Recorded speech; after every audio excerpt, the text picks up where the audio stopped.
بالله من الشيطان الرجيم. بسم الله الرحمن الرحيم.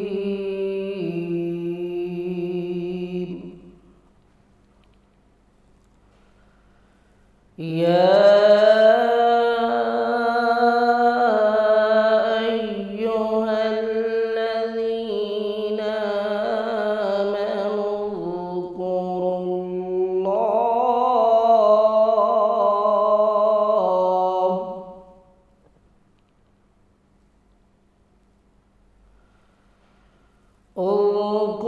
الله ذكرا كثيرا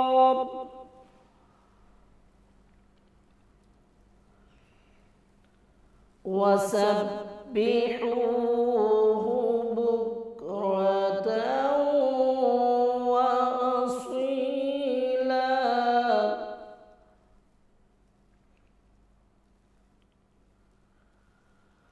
يا أيها الذين آمنوا اذكروا الله ذكرا كثيرا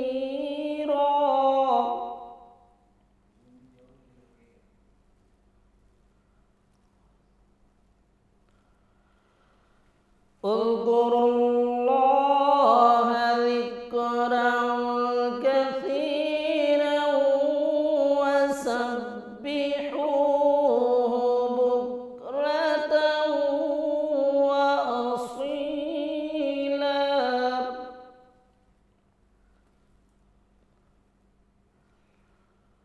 هو الذي يصلي عليكم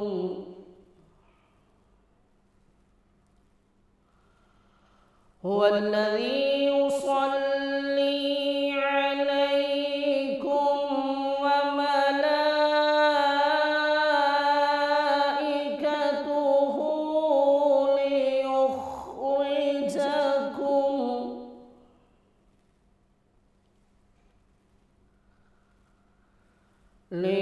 ليخرجكم من الظلمات إلى النور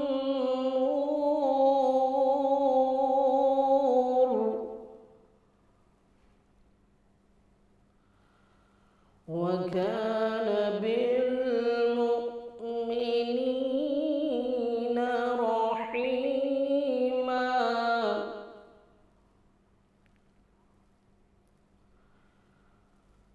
تحيتهم يوم يلقونه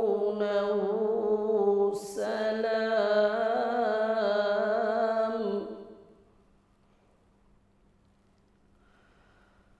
وأعد لهم أجرا كريما.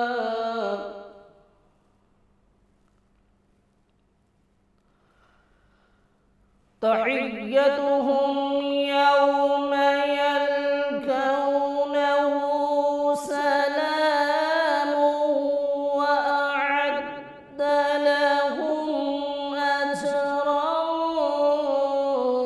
كريما.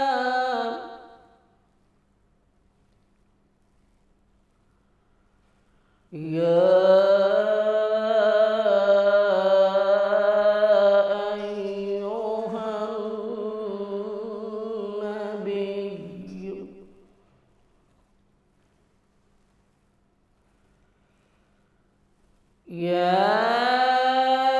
أيها النبي إنا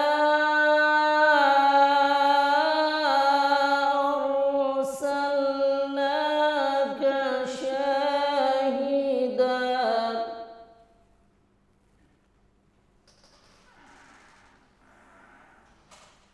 شاهدا ومبشرا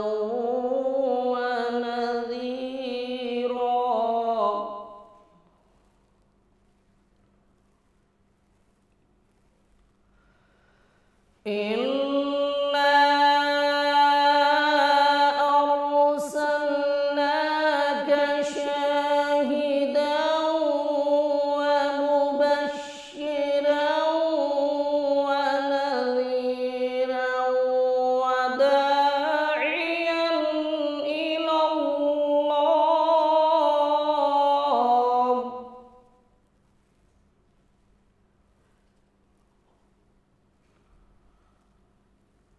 وداعيا إلى الله بإذنه وسراجا منيرا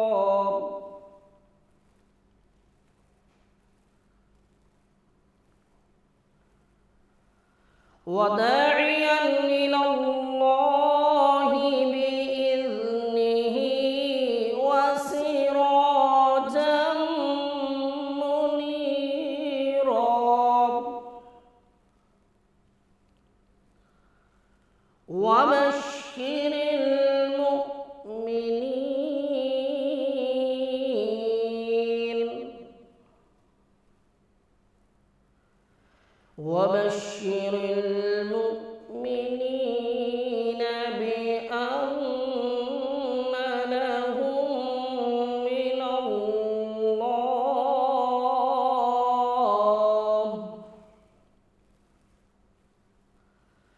وبشر المؤمنين بأن لهم من الله فضلا كبيرا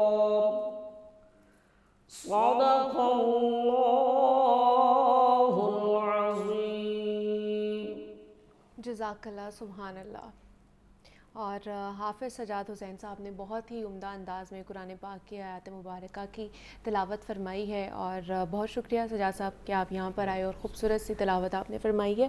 اور لاہور نیوز کی رمضان نشریات میں ایک مرتبہ پھر سے آپ سب کو خوش آمدید کہتے ہیں، اور امید کرتی ہوں کہ آپ لوگ اس وقت جہاں کہیں بھی ہوں گے ٹھیک ٹھاک ہوں گے، خیریت سے ہوں گے، اور آپ لوگوں کا رمضان بڑا ہی اچھا خوش باش گزرا ہوگا. تیسرا روزہ ہے آج اور تیسری افطاری. ہم لوگ ابھی کچھ ہی دیر بعد، کچھ ہی لمحوں کے بعد افطاری کریں گے، لیکن جس طرح یہ لمحے گزرتے جا رہے ہیں اس طرح رمضان مبارک کے دن بھی گزرتے جا رہے ہیں، روزے بھی گزرتے جا رہے ہیں.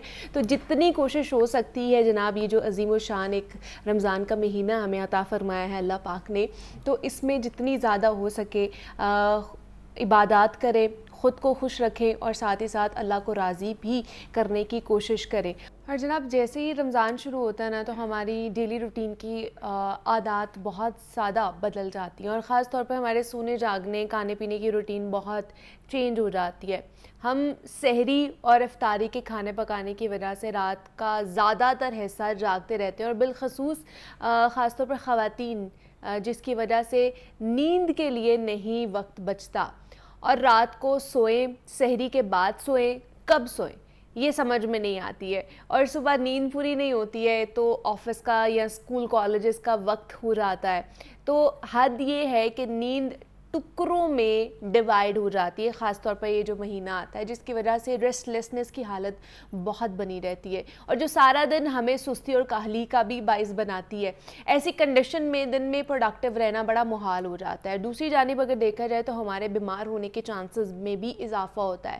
ماہر نفسیات اس حوالے سے کہتے ہیں کہ چاہے جو بھی بات ہو، ہماری نیند ہر حال میں مکمل ہونی چاہیے، ایٹ لیسٹ 6 سے 8 گھنٹے ضرور پوری ہونی چاہیے، کیونکہ نیند انسانی جسم اور دماغ کی ایکٹیویٹی کے لیے بہت اہم چیز ہے.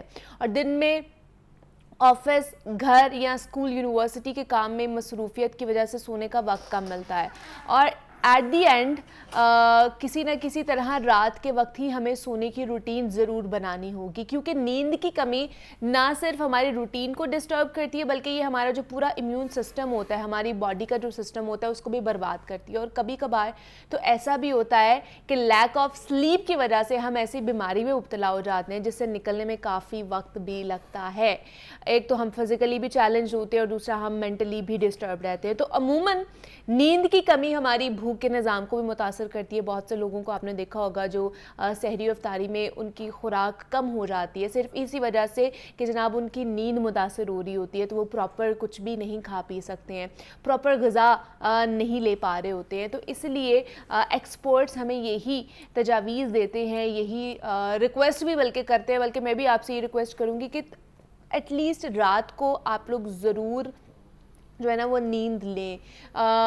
فاسٹ فوڈ جو لوگ کھاتے ہیں, رمضان میں بھی جنک فوڈ لے رہے ہوتے ہیں, فاسٹ فوڈ کھاتے ہیں, انہیں یہ احساس نہیں ہوتا کہ وہ ان کی نیند پر کیسے اثر انداز ہو رہا ہوتا ہے. تو اپنی صحت کے متعلق محتاط رہنا چاہیے ہمیں. اگر آپ سارا دن فزیکل ایکٹیویٹی نہیں کرتے ہیں تو آپ کو چاہیے کہ سحری اور افطاری میں مناسب سی بھلے بہت ہی زیادہ بیلنس ڈائٹ لیں. اور اگر آپ اوور ایٹنگ کریں گے تو اس سے آپ کے معدے, جس طرح ہم نے کل بھی معدے کے اوپر بات کی تھی کہ وہ مسائل زیادہ سے زیادہ بڑھتے ہی جاتے ہیں, اور خاص طور پر رمضان میں آپ کو پتہ ہے کہ معدے کے مسائل, ہیضہ اور اس طرح کی پرابلمز بڑھتی جاتی ہیں, اور الٹیمیٹلی آپ کا جو سلیپ سائیکل ہے وہ ڈسٹرب ہو جاتا ہے. تو وہ خوش نصیب ہے جو رمضان میں بھی لگاتار 8 سے 7 گھنٹے کی نیند لیتے ہیں. تو میں تو کہوں گی کہ وہ بہت ہی خوش نصیب ہے, لکی لوگ ہیں. ورنہ عموماً ہماری ایسی روٹین کبھی بھی نہیں بن پاتی ہے, کیونکہ سحری افطاری کا اہتمام کرنا ہوتا ہے, پھر آفس بھی جانا ہوتا ہے, تو ٹکڑوں ٹکڑوں میں جو نیند آتی ہے نا وہ نیند پراپر نیند نہیں ہوتی ہے. جو کبھی بھی آپ کو کنزیکٹیو نیند لینی چاہیے, اور یہ آپ کو تبھی ملے گی جب آپ عبادات کریں اور تراویح کے بعد رات کو افطاری کرے, افطاری کے بعد عبادت کرے, اپنی تراویح کرے, اور اس کے بعد فوراً سے سو جائیں. اور ایٹ لیسٹ آپ کو سحری سے پہلے کوئی 5 گھنٹے کی یا 4 گھنٹے کی یا چلے اتنی نیند ہونی چاہیے تاکہ آپ سحری میں اگر اٹھے اور اس کے بعد اگر آپ نہیں سو پا رہے ہیں تو آپ کی نیند سائیکل ڈسٹرب نہ ہو. دوپہر میں تھوڑا سا نیند کا ایک نیپ لے لیں, لیکن اتنی بھی زیادہ نیند نہ لے کہ رات کو سونے کے لیے آپ پھر ڈسٹرب رہیں, آپ کو رات کو نیند نہ آئے. تو اس لیے موبائل فونز کا استعمال کم سے کم کریں, اس کی وجہ سے بھی آپ کا جو نیند کا سائیکل ہے وہ ڈسٹرب رہتا ہے. عبادات میں جتنا مصروف ہو سکتے ہیں عبادات میں مصروف رہیں, کیونکہ یہ مہینہ ہی ایسا ہے جس میں ہمیں آغاز ہی اسی طرح کرنا چاہیے. مجھے لگتا ہے کہ ہم پہلے 10 دن یا 15 دن بہت عبادتیں کرتے ہیں, بہت خیال رکھتے ہیں کہ ہم نے اس ماہ مقدس کا تقدس پامال نہیں کرنا ہے, ہم نے عبادتیں کرنی ہیں, ہم نے اللہ تعالیٰ کو خوش رکھنا ہے. لیکن جیسے جیسے وقت گزرتا جاتا ہے ہم واپس سے اپنی وہی روٹین جو ہے نا اڈاپٹ کرنا شروع ہو جاتے ہیں. تو اس لیے اس چیز کا خاص طور پر آپ نے خیال رکھنا ہے, اپنی فزیکل ایکٹیویٹی کا بھی خیال رکھنا ہے, مینٹلی بھی اپنے آپ کو بہتر رکھنا ہے, پرفیکٹ رکھنا ہے. تو یہ آج کا پیغام تھا, اور سوچا کہ آپ لوگوں کی روٹین کے بارے میں اور اپنی روٹین کے بارے میں تھوڑی سی بات ضرور کر لی جائے. لیکن یہاں پہ ایک نعت رسول مقبول ہے, وہ آپ کو سنانی ہے, آئیے وہ سن لیتے ہیں. فتح سرکار بسانے کے لیے ہے دل الفتح سرکار بسانے کے لیے ہے دل الفتح سرکار بسانے کے لیے ہے دل الفتح سرکار بسانے کے لیے ہے جاپ کی حرمت پہ لوٹانے کے لیے ہے جاپ کی حرمت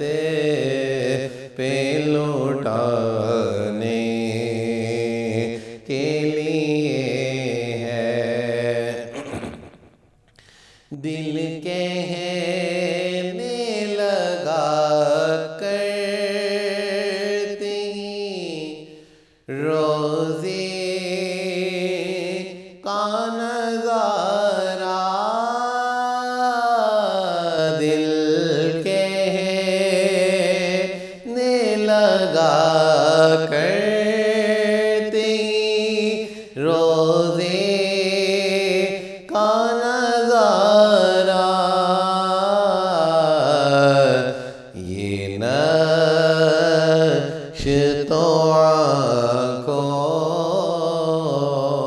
میں سجانے کے لیے ہے یہ نقش تو آنکھوں میں سجانے کے لیے ہے آپ کی حرمت پہ لوٹانے کے لیے ہے پیغام سناتی آیت ہی پیغام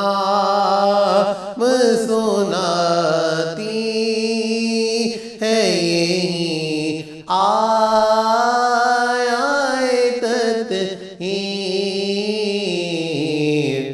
کہ عزت میرے آقا کے گھرانے کے لیے ہے عزت میرے آقا کے گھرانے کے لیے ہے آپ کی حرمت پہ لوٹانے کے لیے ہے آپ کی حرمت پہ لوٹانے کے لیے ہے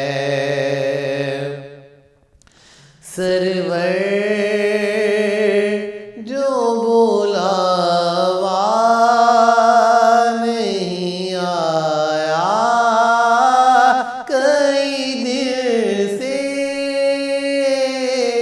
سرور جو بلاوا نہیں آیا کئی دن سے یہ تیری طلب اور بھرانے کے لیے ہے یہ تیری طلب اور بھرانے کے لیے ہے جا آپ کی حرمت پہ لوٹانے کے لیے ہے جا آپ کی حرمت پہ لوٹانے کے لیے ہے دل الفت سرکار بسانے کے لیے ہے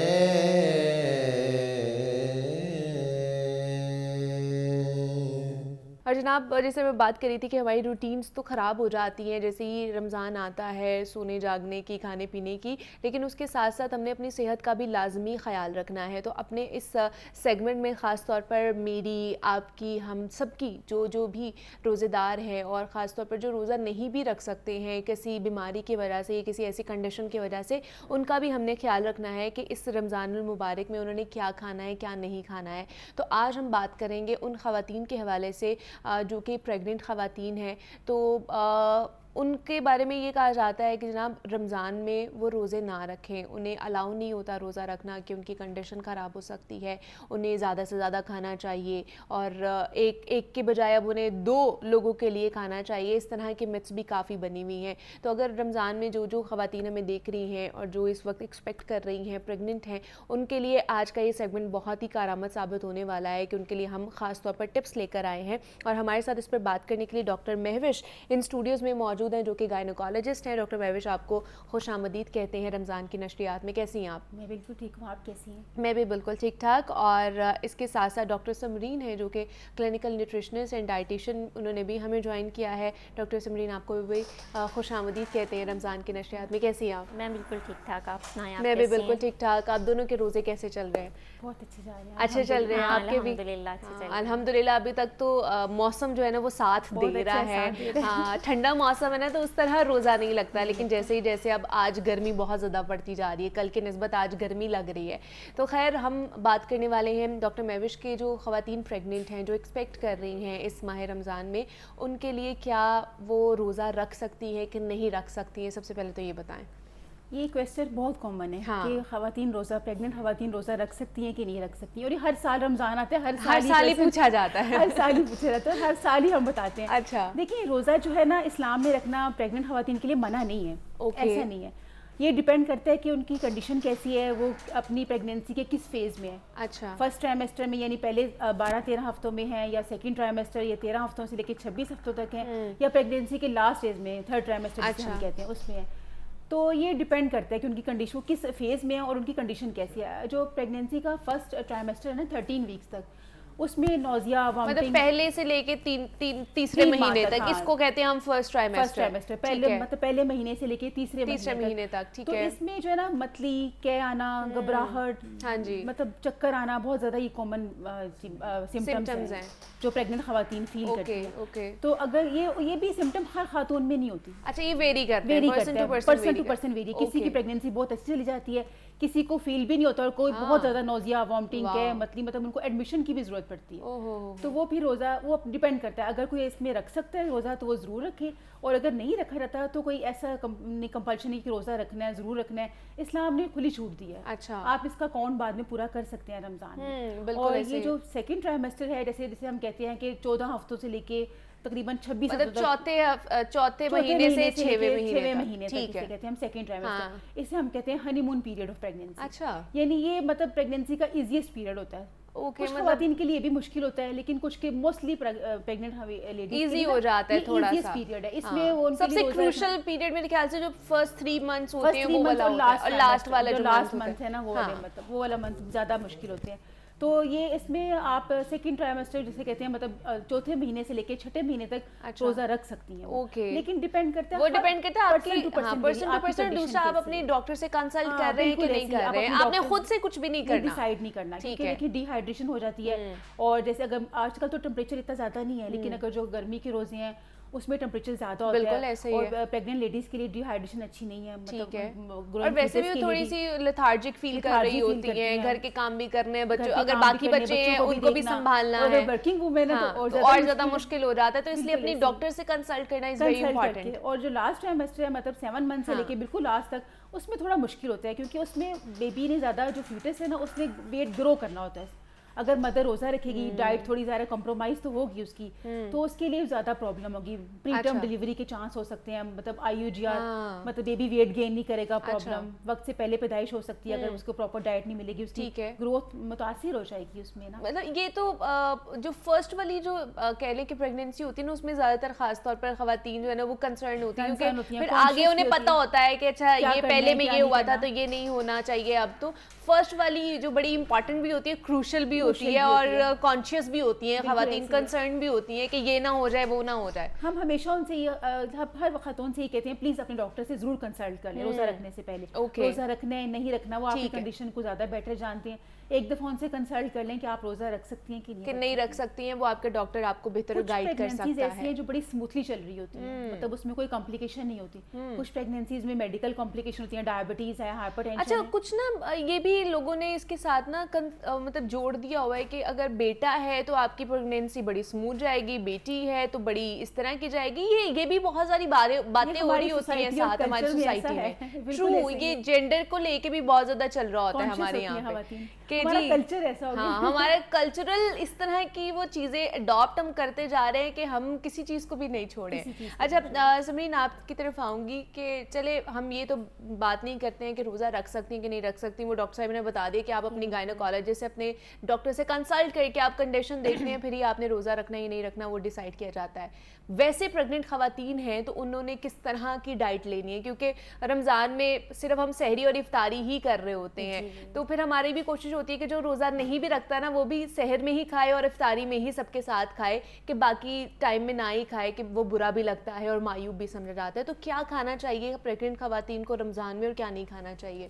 جیسے ڈاکٹر صاحبہ نے آلریڈی بات کی کہ ٹرائمیسٹر, جیسے فرسٹ ٹرائمیسٹر میں بہت زیادہ وامٹنگ کے ایشوز فیمیلز کو فیس کرنا پڑ رہے ہوتے ہیں. تو اس میں یہ ہوتا ہے کہ ان کے الیکٹرولائٹس باڈی میں بہت کم ہو جاتے ہیں, جس وجہ سے ان کو نوزیا اور ہیڈ ایک کا پرابلم ہو رہا ہوتا ہے. اور بہت سے کیسز میں ایسا بھی ہوتا ہے کہ ان کا بلڈ پریشر بہت زیادہ لو ہو رہا ہوتا ہے, اور وہ ڈائٹ کی وجہ سے. یوزلی ہم خواتین کا رہتا ہی لو ہے کیونکہ وہ اتنا اپنی صحت کو نہیں کر رہی اور غذا کا خیال نہیں رکھتی ہیں, اور کیونکہ آپ کو لیتھارجی فیل ہو رہی ہوتی ہے, آپ کو سستی کی وجہ سے آپ کا کچھ دل بھی نہیں کر رہا ہوتا کچھ کھانے پینے کو. تو ایسے ہی رہتا ہے کہ اگر تو جو خواتین روزہ سپوز رکھ رہی ہیں انہیں کے بارے میں بات کی کہ جن کو لگتا ہے کہ ان کی باڈی میں اتنی طاقت ہے اور وہ بالکل ٹھیک ہے, انیمک نہیں ہے, تو وہ روزہ رکھ رہی ہیں, تو پھر ان کو کیلوریز بہت زیادہ اپنے مائنڈ میں رکھ کے اپنی ڈائٹ لینی چاہیے. اپنی سحری اور افطاری میں اپنی کیلوریز کو بہت زیادہ مائنڈ میں رکھنا چاہیے, اور ان کو اس طرح کے فروٹس, اس طرح کی ڈائٹ لینی چاہیے جو پورا دن ان کو انرجی فیل کرائے. جیسے اگر ہم سحری کی بات کر لیں تو سحری میں ان کو اپنا پروٹین کا پورشن بہت اچھا رکھنا چاہیے. پروٹین چاہے وہ اپنی دالوں سے لے رہی ہوں یا اپنے انڈے سے لے رہی ہوں, لیکن پروٹین کا ایک بہت میجر پورشن ان کو رکھنا چاہیے. اور اس کے ساتھ ساتھ ان کو پوٹاشیم کا انٹیک لینا چاہیے. پوٹاشیم کہاں سے ملے گا انہیں؟ پوٹاشیم رچ سورس ہمارے پاس یوگرٹ ہے جو کہ سحری میں بہت زیادہ استعمال ہو رہی ہوتی ہے, اور اس کے ساتھ ساتھ بنانا ایک بہت اچھا سورس ہے. اور پوٹاشیم ایکچولی ہماری ہارٹ ہیلتھ کے لیے بہت مین رول پلے کر رہا ہوتا ہے. اس کے علاوہ وہ دیسی گھی استعمال کر سکتی ہیں پریگننٹ خواتین, اور وہ 1 چمچ دیسی گھی اپنے پراٹھے پہ استعمال کر کے وہ کنزیوم کر لیں, جو ان کو انرجی بھی فیل کرے گا, جو کہ ان کو گڈ فیٹس دیں گے. گڈ فیٹس بھی دیں گے, لیکن پھر کنسرن بھی ہوتی ہے نا کہ ہم زیادہ ویٹ گین بھی نہ کر لیں, اس کے لیے پھر کیا کریں؟ نہیں, ڈیلی آپ کی ڈیلی ریکوائرڈ میں 1 چمچ دیسی گھی آپ لے سکتے ہیں. اگر آپ اپنے باقی ڈیلی لائف پورے دن میں اگر اپنے فیٹس کو کنٹرول کر رہے ہیں تو آپ ڈیلی لائف میں 1 چمچ دیسی گھی لے سکتے ہیں, وہ ان کے لیے ہیلتھی بینیفٹ ہے. اور اس کے ساتھ ساتھ اگر ہم دیکھیں کہ وہ پراٹھا جو استعمال کر رہی ہیں, کوشش کریں وہ جو گھی استعمال کر رہی ہیں وہ اپنا جو پراٹھا ہے وہ توے سے نیچے اتار کے اس کو لگائیں, کیونکہ ہمارے پاس پراٹھے میں کاربز ہوتے ہیں اور کاربز آئل کو بہت جلدی اپنے اندر ایبزارب کر رہے ہوتے ہیں, تو ان کو چاہیے کہ وہ نیچے اتار کے اس کے اوپر پھر لگا کے وہ کھا مطلب وہ جو آئل کے اندر لتھڑا ہوا جو ہم لوگ پراٹھا کھا رہے ہوتے ہیں بڑا کرسپی وہ نہیں کھانا. وہ ہمیں ٹیسٹ میں بہت اچھا لگ رہا تھا, لیکن وہ ہیلتھی نہیں رہ جاتا, وہ نیوٹریشنل ان کی ساری ویلیوز کہیں نہ کہیں وہ نہیں کرنی ہے. تو مطلب آپ نے نیچے اتار کے جس طرح چوپڑی ہوئی روٹی بناتے ہیں نا وہ آپ نے کھانی ہے, آسان الفاظ میں چوپڑی ہوئی روٹی کھانی ہے. آپ نے روٹی بنوا کے اس کے اوپر دیسی گھی لگا لینا ہے, جس طرح ہم بچپن میں کھایا کرتے تھے, چوری بنا کے امی ہمیں دیتی تھی. ویسے کیا بات ہے, کیا مزے کی بات ہے. اور اس کے ساتھ ساتھ اگر ہم بات کریں, کیونکہ ان کو ڈی ہائیڈریشن کی بہت زیادہ باڈی بہت جلدی ڈی ہائیڈریٹ ہو جاتی ہے, تو ان کو لیکوڈ میں لسی کا استعمال کرنا چاہیے. صبح وہ سحری میں کر سکتی ہیں, وہ سحری میں لسی کا استعمال, دہی کی لسی جو ہم بناتے ہیں ہمارے گھروں میں یوزلی استعمال ہوتی ہے, تو وہ لسی کا استعمال کر سکتے ہیں. لیکن میٹھی لسی کا یا نمکین لسی کا, 2 طرح کی بنتی ہے ہمارے میٹھی لسی. ایکچولی ہمارے ہاں یہ بھی بہت زیادہ ہے کہ میٹھی لسی سے پیاس بہت زیادہ لگ جاتی ہے, تو نمکین لسی ان کو استعمال کرنی چاہیے ان خواتین کو جن کو بلڈ پریشر کا ایشو نہیں ہے. اگر تو آپ کو بلڈ پریشر, آپ ہائپر سینسٹیو ہیں, آپ کو بلڈ پریشر آپ کا ہائی ہو رہا ہے, تو پھر ان کو نمک والی لسی سے اوائڈ کرنا چاہیے. ان کو سادہ نیچرل طریقے سے لسی یوز کرنی سادی, مطلب اندر کوئی بھی چیز نہیں ڈالنی ہے, صرف پانی اور دہی ہونا چاہیے, اور تھوڑا سا دودھ استعمال کر لے وہ زیادہ اچھا ہے. لیکن یہ ساری پورشن ان کا سحری میں ہونا چاہیے, جس میں پروٹین بھی ہو, ان کا فیٹ بھی ہو, ہلکا پھلکا تھوڑا سا کاربز بھی ہوں ان کے, ٹھیک ہے.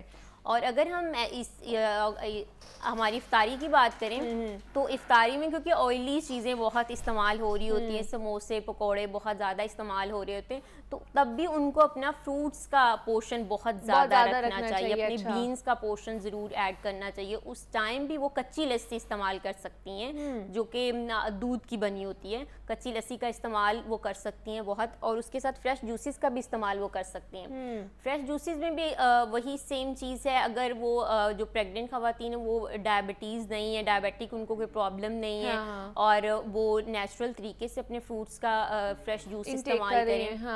اور ساتھ میں اگر آپ سموسے اور پکوڑے کھا رہی ہیں تو اس میں پورشن بہت زیادہ ضروری ہے, کنٹرول کرنا ہے. اچھا سبرین, سموسے پکوڑوں کی تو آپ نے بات کی ہے, لیکن کتنا کھانا ہے؟ اب سموسے پکوڑے ہمارے گھر والے کہہ رہے ہوتے ہیں پریگننٹ خواتین کو کہ آپ نے اب ایک کی بجائے 2 لوگوں کا کھانا ہے, تو اس کا کیا واقعی کھانا چاہیے؟ یہ ڈاکٹر صاحبہ آپ کی طرف بھی یہ سوال لے کر آؤں گی کہ واقعی یہ مت ہے یا کھانا چاہیے خواتین کو ایک کی بجائے اب 2 لوگوں کا؟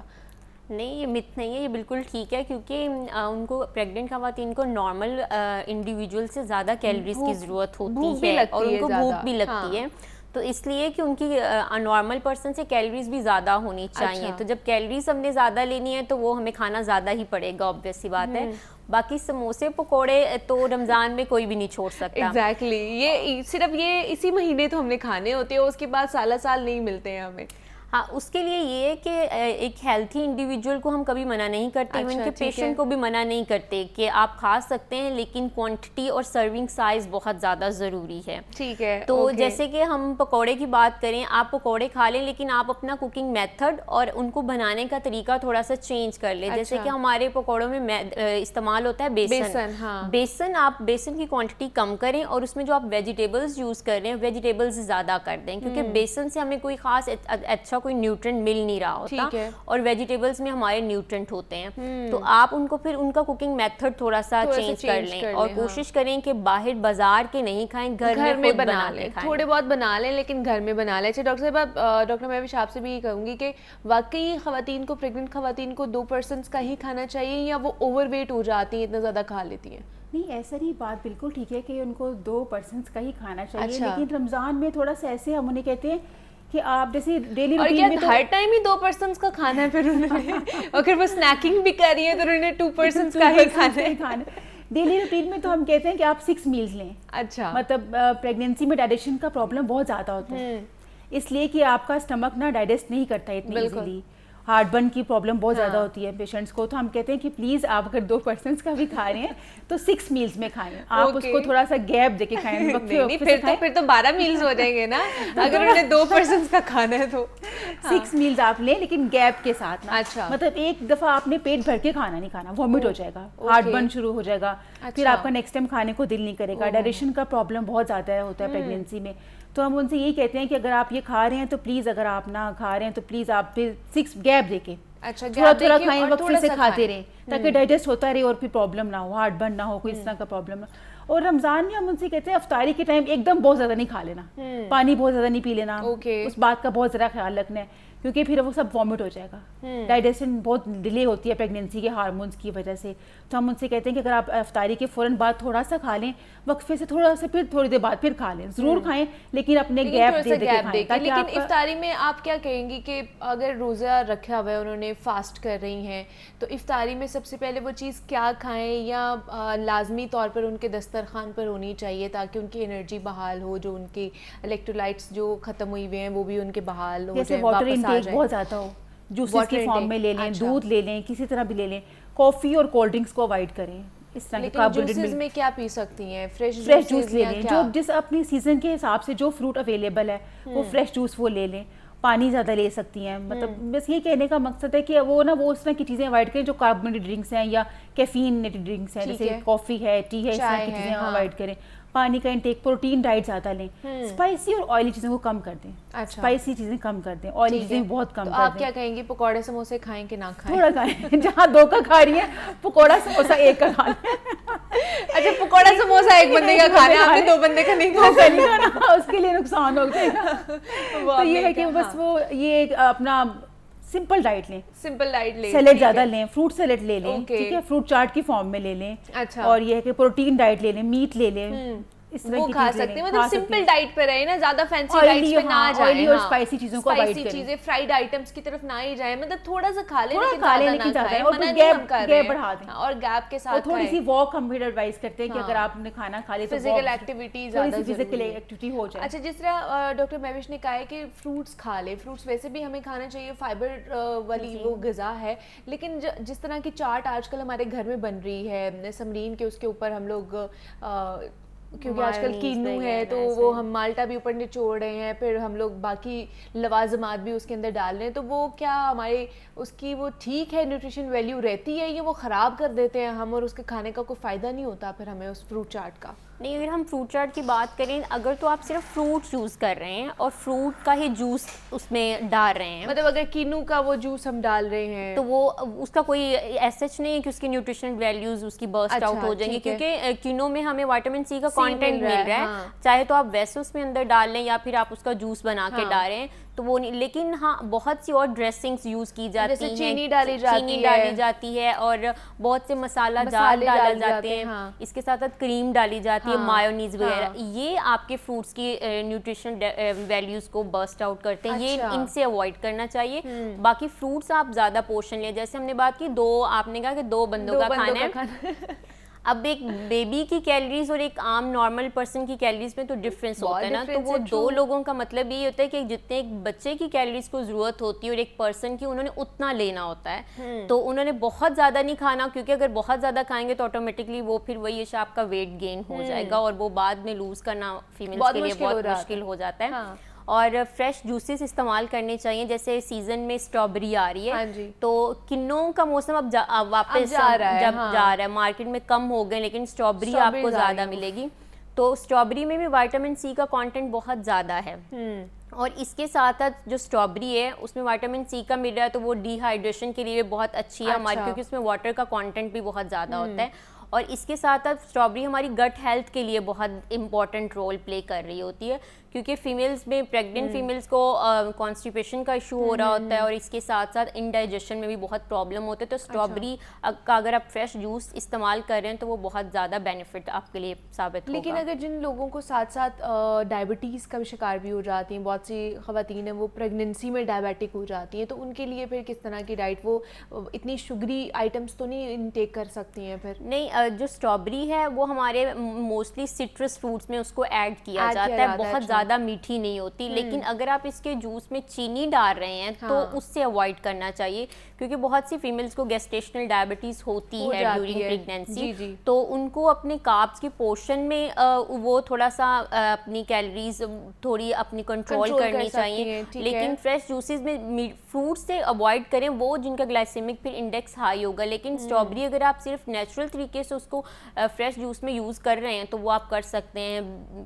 یہ تو نہیں ہو کہ آپ اس میں بوتل ایڈ کر رہے ہیں, کیونکہ کولڈ ڈرنک وہ آپ کی ویسے بہتر نہیں ہے. ہاں اچھا, لیمو پانی اور یہ ساری چیزیں بھی پی سکتی ہیں؟ یہ وہ پی سکتی ہیں, بالکل پی سکتی ہیں. لیمو پانی ہمارے لیے, لیمو پانی سے اصل میں بہت سے لوگوں کا یہ بھی مت ہوتا ہے کہ اس سے ویٹ لوز ہو جاتا ہے, اور افطاری میں ہم نہیں پی سکتے, کیونکہ اور بہت سے ایسے لوگ ہوتے ہیں جن کو لیمن سوٹ نہیں کر رہا ہوتا.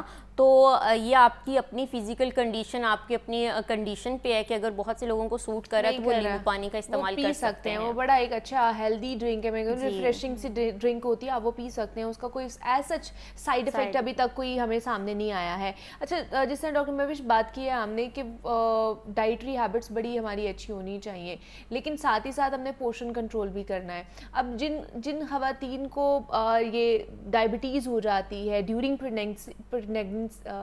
پریگنینسی ہو جاتی ہے, اس کی وجہ کیا ہے, اور پھر ان کو کس طرح کی ڈائٹ لینی چاہیے؟ شوگری آئٹم سے پھر انہیں اوائڈ ہی کرنا چاہیے رمضان میں خاص طور پر؟ بالکل ایسے, اور جیسے میں نے پہلے بھی کہا کہ جو پریگنینسی کمپلیکیٹڈ ہے جیسے ڈائبٹیز یا ہائپر ٹینشن, ان کو پھر ہم اوائڈ کرتے ہیں. لیکن یہ والی صرف پریگنینسی میں کیوں ہوتی ہے یہ گیسٹیشنل جو ڈائبٹیز ہے, اس کی وجہ پتہ چلی ابھی تک؟ کاربوہائیڈریٹ میٹابولزم ڈسٹرب ہو رہتا ہے ہماری باڈی میں, انسولین ریزسٹنس زیادہ ہو جاتی ہے, ہارمونل پرابلم ہوتا ہے, جو ہمارے پلیسینٹا کے لیول ہوتے ہیں نا, پلیسینٹا لیکٹوجن ہارمون ہوتا ہے باڈی میں پریگنینسی میں, وہ جو ہے نا کاربوہائیڈریٹ میٹابولزم کو ڈسٹرب کر دیتا ہے, جس کی وجہ سے آپ کو یہ ڈائبٹیز کے چانسز بڑھ جاتے ہیں. اور جو خواتین اوور ویٹ ہوتی ہیں یا فیملی ہسٹری زیادہ ہے ڈائبٹیز کی, پاکستان میں ڈائبٹیز کی آپ کو پتہ ہے فیملی بہت زیادہ اسٹرانگ فیملی ہسٹری ہے, اور پھر یہ کہ وہ کاربوہائیڈریٹ میٹابولزم بھی ڈسٹرب ہونا ہے, فیملی ہسٹری بھی ہے, تو ان خواتین کو تو ہم شروع سے ہی کہتے ہیں کہ آپ اپنا انٹیک جو ہے نا شوگر کا وہ کم رکھیں. ڈائٹ چارٹ ان کو پراپر پرووائڈ کیے جاتے ہیں, ان کی اینٹینیٹل کلاسز میں کاؤنسلنگ کی جاتی ہے کہ آپ نے اپنے ڈائٹ کو 6 میلز میں لینا ہے, پراپر میل لینے ہیں, ہیلدی فوڈ لینا ہے, بیکری پروڈکٹس آئٹمس اور شوگر والی پروڈکٹس جو ہیں ان کو اوائڈ کرنا ہے. تو جو پریگننٹ لیڈیز ہیں ڈائبٹیز ہائپر ٹینشن ساتھ, ان کے لیے ویسے ہم کہتے ہیں کہ پلیز آپ روزہ نہ رکھیں, کیونکہ ہائپوگلائسیمیا ہائپرگلائسیمیا بلڈ شوگر لیول بہت ایک دم ہائی ہو جاتا ہے اور ایک دم بہت لو ہو جاتا ہے ڈائبٹیز میں نا, تو آپ کو کنٹرول کرنا پڑتا ہے, میڈیسن لینی پڑتی ہے, اپنے بلڈ شوگر لیول کو مینٹین کرنا پڑتا ہے, اس کو چیک کرنا پڑتا ہے بار بار. تو پھر ہم ان سے کہتے ہیں کہ پلیز آپ یہ روزے والا اکاؤنٹ جو ہے نا یہ بعد میں پورا کر لیں, اسلام نے آپ کو اس کی اجازت دی ہے, تو آپ میکسیمم کوشش کریں کہ پھر آپ پریگنینسی میں روزہ نہ رکھیں. اور اگر وہ رکھتی ہیں تو پھر آپ لوگ ان کو کس طرح کا چارٹ دیتے ہیں؟ مطلب اگر انہوں نے میڈیسنز بھی کھانی ہوتی ہے, اگر وہ میڈیکیشن پہ ہیں تو وہ میڈیسن کس ٹائم لیتی ہیں؟ سحری اور افطاری میں میڈیسن لیں, پھر ہم ان کی میڈیسن اس طرح ایڈجسٹ کر دیتے ہیں کہ سحری میں لے رہی اور افطاری میں لے لیں. اور اگر ان کو پھر اس سے انکنٹرول ڈائبٹیز آ رہی ہے سحری اور افطاری کی میڈیسن سے, تو پھر ان کو کہتے ہیں کہ آپ روزہ نہ رکھیں, اس لیے کہ پھر پریگنینسی کی کمپلیکیشن سٹارٹ ہو جائیں گی. تو پھر ان سے یہ کہتے ہیں کہ پھر آپ روزہ نہ رکھیں. اگر اس میں سحری اور افطاری کی میڈیسن سے فرق نہیں پڑا, ڈائبٹیز کنٹرول نہیں ہو رہی, آپ کو ایوننگ کی ڈوز بھی چاہیے, تو پھر آپ ان سے کہتے ہیں کہ آپ اوائڈ کریں. وہ سمجھدار خواتین ہوتی ہیں, پھر وہ کر لیتی ہیں. جن کو بی پی کا پرابلم ہوتا ہے, ہائی بی پی کا پرابلم ہوتا ہے ڈیورنگ پریگنینسی, ان کے لیے پھر کیا سجیشنز ہوتی ہیں؟ ان کے لیے کہتے ہیں کہ آپ تقریباً 10 to 12 جو گلاس ہے نا واٹر انٹیک آپ نے سحری اور افطاری کے درمیان مطلب میک شور کتنا پانی ہو پیا جائے, نمک اور چکنائی والی چیزوں سے پرہیز رکھیں, آئلی چیزیں بہت سالٹی چیزیں نہیں کھانی, سمپل ڈائٹ لیں, واک شاک کرتی رہیں ساتھ نا, اپنا ایکسرسائز پراپر جو مناسب ہے اور ایزیلی کر سکتی ہیں پریگنینسی میں وہ کرتی رہیں, اور اپنی میڈیسن سحری اور افطاری میں شفٹ کر لیں. اور اگر پھر اس میڈیسن اگر ان کو بھی ایوننگ ڈوز کی ضرورت پڑ رہی ہے تو پھر ان سے کہتے ہیں کہ آپ بھی پلیز پھر روزہ نہ رکھیں, آپ اس کو اسکپ کرتے ہیں. ٹھیک ہے, وہ زیادہ بہتر ہے کہ آپ کی حالت خراب ہو جائے, کنڈیشن خراب ہو جائے گی, وہ آفٹر ڈیلیوری آپ جو کمپنسیٹ کر سکتے ہیں. دین اسلام نے ہمیں اتنی تو چھوٹ دی ہوئی ہے, اجازت دی ہوئی ہے. اچھا, جس طرح ہم بات کر رہے ہیں کہ جن کو ڈائبٹیز ہو جاتی پریگننسی کے دوران, پریگننٹ خواتین کو, وہ کھا سکتی ہیں, کھجور کھا سکتی ہیں؟ کھجور سے ان کا گلائسیمک انڈیکس بڑھ تو نہیں جائے گا, شوگر لیول انکریز تو نہیں ہو جائے گی؟ اچھا, جو آپ نے بات کی بہت اچھا کوسچن کیا ہے, کیونکہ ڈائبٹک جو فیمیلز ہوتی ہیں ان کا کھجور سے کنسرن ہوتا ہے. تو کھجور میں کھجور ہمارے لیے ویسے اگر ہم کہیں تو یہ ایک سنت بھی ہے, اور اس میں بہت شفا ہے, اور اس میں آئرن کا کانٹینٹ بہت زیادہ ہے, کھجور میں کیلشیم کا کانٹینٹ بھی بہت زیادہ ہے, اور پھر یہ ایک نیچرل سویٹر ہے. جو بھی جتنے بھی ڈائبٹک لوگ ہیں ان کو نیچرل اگر وہ سویٹر لے رہے ہیں وہ اتنے ہارمفل نہیں ہیں جتنا کہ مین میڈ سویٹر ہوتے ہیں, جتوں کہ ہمارے خود ہم نے میٹھے بنائے ہوتے ہیں. اگر تو کیونکہ ان کو بھی میٹھے کی ضرورت تو ہوتی ہے, کیونکہ ورنہ ان کا گلوکوز لیول بہت زیادہ لو ہو جاتا ہے, بی پی بہت لو ہو جاتا ہے, تو اس سے بھی بہت ان کو پرابلم ہوتے ہیں. تو کھجور کا وہ استعمال کر سکتے ہیں, لیکن نارمل انڈیویجول سے کم. آپ صرف 1 عدد کھجور اپنی افطاری میں لے سکتے ہیں, وہ اتنی کوئی آپ کے لیے نقصان دہ ثابت نہیں ہوگی, لیکن اس سے زیادہ نہیں. ٹھیک ہے, مطلب 1 کھجور آپ ایزیلی کھا سکتے ہیں. اور جن کو بی پی کا پرابلم ہوتا ہے, ہائی بی پی کا پرابلم, وہ کیا افطاری میں کھا سکتے ہیں کہ جن کا بی پی نارمل بھی ہو جائے؟ ہائی بلڈ پریشر والے جو پیشنٹ ہمارے پاس ہوتے ہیں, ہم نے ان کو سوڈیم ریسٹرکٹ ڈائٹ وہ کہتے ہیں کہ آپ نے سوڈیم اپنی ڈائٹ میں کم سے کم استعمال کرنا, ایلیمینیٹ ہی کر دیں اس کو, ایلیمینیٹ ہی کر دیں کچھ دیر, کیونکہ سم ہاؤ بہت سے سویئر کیسز ہوتے ہیں ہائی بلڈ پریشر کے, ان کو بہت زیادہ ہوتے ہیں, اور اگر آپ کا بی پی بہت زیادہ ہائی ہونا شروع ہوگا تو الٹیمیٹلی کہیں نہ کہیں ہارٹ ڈیزیزز کے پرابلم بہت زیادہ بڑھ جاتے ہیں. تو اس لیے ان کو یہ کہا جاتا ہے کہ سوڈیم ریسٹرکٹ کر دیں اپنی ڈائٹ سے, نمک بالکل نکال دیں, فیٹس وہ والے جیسے مٹن بیف وغیرہ ہو گیا, اور اوپر سے اس کو بہت آئل میں زیادہ پکا کے کڑھائی کی فارم میں اگر وہ لے رہے ہیں تو وہ ٹوٹلی اوائڈ کر دے. اور ایسے پیشنٹ کے لیے ایکسرسائز بہت زیادہ ضروری ہوتی ہے, اور فروٹس کا اور ویجیٹیبلس کا یوز بہت زیادہ, ان کو اپنے اسنیکس میں زیادہ سے زیادہ ویجیٹیبلس یوز کرنی چاہیے, ویجیٹیبلز اور فروٹس کا استعمال زیادہ سے زیادہ کرنا چاہیے. ایکسرسائز پہ بھی میں آپ سے یہ پوچھوں گی ڈاکٹر مہوش کہ ایکسرسائز کس ٹائم کر سکتی ہیں پھر خواتین, کیونکہ اگر سارا دن انہوں نے فاسٹ بھی کیا ہے, اور افطاری کے بعد ویسے بھی ہمارا دل ہی نہیں کرتا کہ اب افطاری کر لی, اب دل کرتا ہے کہ اب چپ کر کے سو جاؤ. اور پھر جو خواتین ہیں خاص طور پر ان کے لیے فزیکل ایکٹیویٹی کتنا ضروری ہے, اور وہ کتنی دیر کے لیے کریں اگر وہ پریگننٹ ہیں؟ تو یہ ویری کرتا ہے, ڈیپینڈ کرتا ہے کہ وہ کس ٹائم پہ کرنا چاہتی ہیں. وہ سحری کے بعد بھی کر سکتی ہیں, نماز وغیرہ پڑھ کے اس کے بعد تھوڑا سا واک کر لیں. بہت